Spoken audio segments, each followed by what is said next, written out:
Welcome, candidates and audience, to the League of Women Voters of Grosse Pointe Candidate Forum for State Representative, 1st District. Thank you to the Grosse Pointe Woods for the use of this wonderful facility. Sharon Riley is the Vice President of Voter Services who did all of the organizing of the candidate forums, and I'm opening for her because she has laryngitis. My name is Christina Schlitt. This forum is for the general election on Tuesday, November 2nd, and it is being filmed by Grosse Pointe Cable TV. It will be broadcast next week on Channel 22 at, I believe, 8:30. We ask you now to please turn off your cell phones, and we ask that you please refrain from making comments or applauding until the very end of the forum when we've finished with the questions.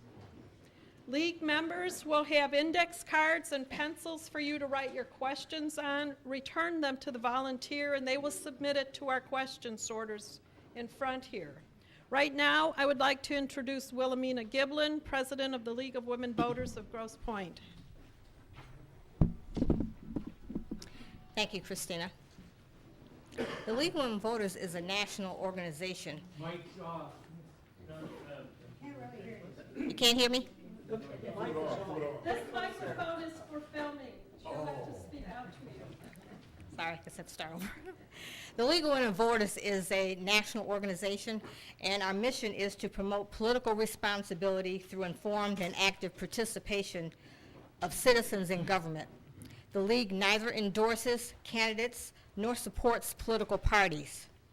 The League celebrated its 90th birthday this year, and the Grosse Pointe League celebrated its 50th birthday, so we've been around a long time. We encourage the membership of any person of voting age within our community. So we normally have information in the back outside, so before the evening is over, we ask that you pick up some of the literature. Now I'd like to reintroduce Christina, who will explain the format for this evening's candidate forum. Christina? Thank you, Wilhelmina. The format for this forum has been established by the League of Women Voters of Grosse Pointe. It is not a debate. Questions will be asked of each candidate, and each one will have the opportunity to respond. The format was received by the candidates prior to the forum. This forum will be, once again, for candidates for the State Representative 1st District. I would like to quickly introduce League members that will be serving as question sorters, timer, and question gatherers. Our timer is Ann Lawson. Our question sorters are Mary Zahler and Bonnie Fredrickson. And our question gatherers are Peggy Hickey and Mary Vitolins. The candidates for the open seat of a 2-year term are Representative Tim Bledsoe, the incumbent, a Democrat, and challenger Janice DuMouchelle, Republican. Each candidate will have the opportunity to make an opening statement not to exceed 3 minutes in the order in which they are seated. This was determined by drawing lots prior to this meeting. The timer will hold up a card indicating 30 seconds are remaining and a card that says stop when the time has expired. We ask that the audience once again refrain from making comments or applauding until the very end. Following the opening statements, candidates will be answering questions from the audience. These questions may be addressed to a specific candidate or may be for both candidates. The question gatherers will circulate through the audience with cards and pencils. They will pick up the written questions and deliver them to our sorters. The sorters are simply reviewing them for duplication and those of a slanderous nature. As moderator, I reserve the right to close discussion on a question. At the end of the question period, each candidate will have the opportunity to make a 2-minute closing statement in the reverse order of their opening statements. I will remind you once again, there will be no comments from the floor. Audience, you may begin writing your questions if you haven't already, and please give them to our volunteers. Each candidate will have 3 minutes. We'll start with Representative Tim Bledsoe. Thanks to the League of Women Voters for sponsoring this forum and for all the good work that you do in championing government reform and encouraging good citizenship.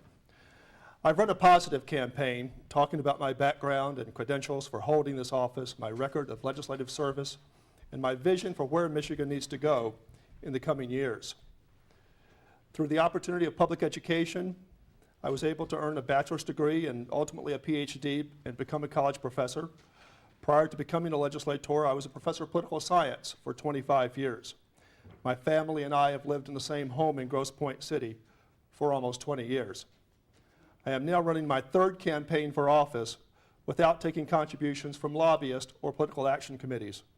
I'm the only legislator in Lansing who refuses to put my legislative votes on the Lansing auction block. I am proud of several legislative accomplishments. I am proud that we completed budgets in 2009 and 2010 without raising taxes. I repeat, without raising taxes. I'm proud to have sponsored the revolving door lobbyist bill, which makes former legislators wait at least 1 year before becoming a lobbyist. I was a leader in passing the ban on smoking in public places, making Michigan the 38th state to enact a ban on indoor smoking. As a member of the Education Committee, I worked on and supported bills to reform and improve our public schools.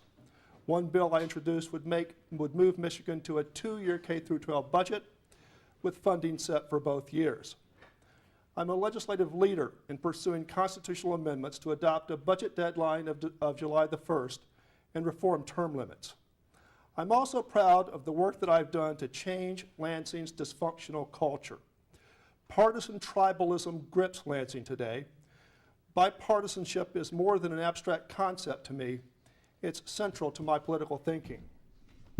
The Freshman Bipartisan Caucus has been widely recognized for its efforts to build relationships across the partisan aisle. I am proud of my perfect attendance record, the first representative from this district to have a perfect attendance record in more than 10 years.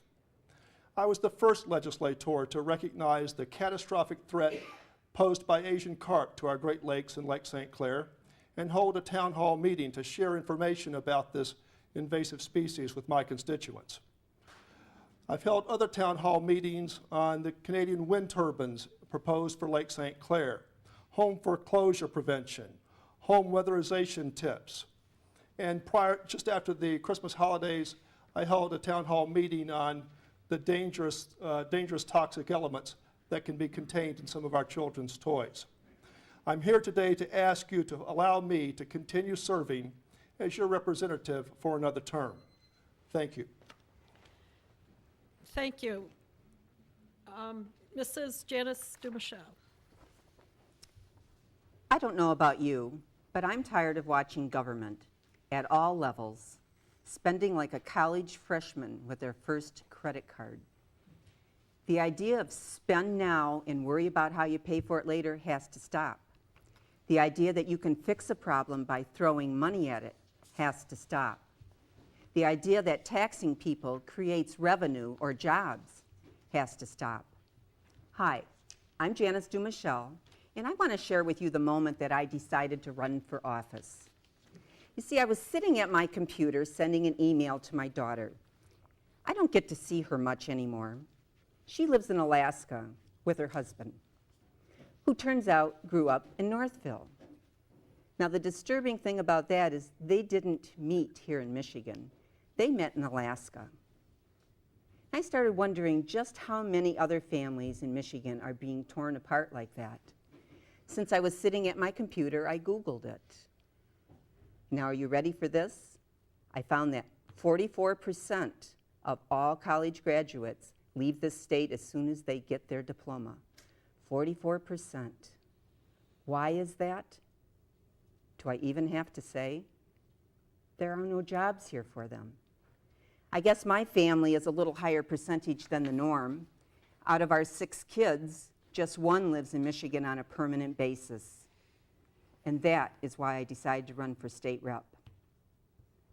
How can it be that Michigan, once the industrial giant of America, if not the world, is the 50th worst economy in this country? How is that? Policies that drive businesses, the true job creators, away. Policies that make it hard for Michigan companies to compete. And policies that have sent our state into an 8-year tailspin. Albert Einstein said that the definition of insanity is doing the same thing over and over again and expecting different results. For 8 years, Michigan has been doing the same thing over and over again with the same dismal results. We have seen what does not work. Now it's time to send new leadership to Lansing to discover what does work. I have the business background and the critical thinking skills to be one of those leaders. Let me help make a Michigan where when you want to visit your kids, you can jump in your car and not on an airplane. Thank you.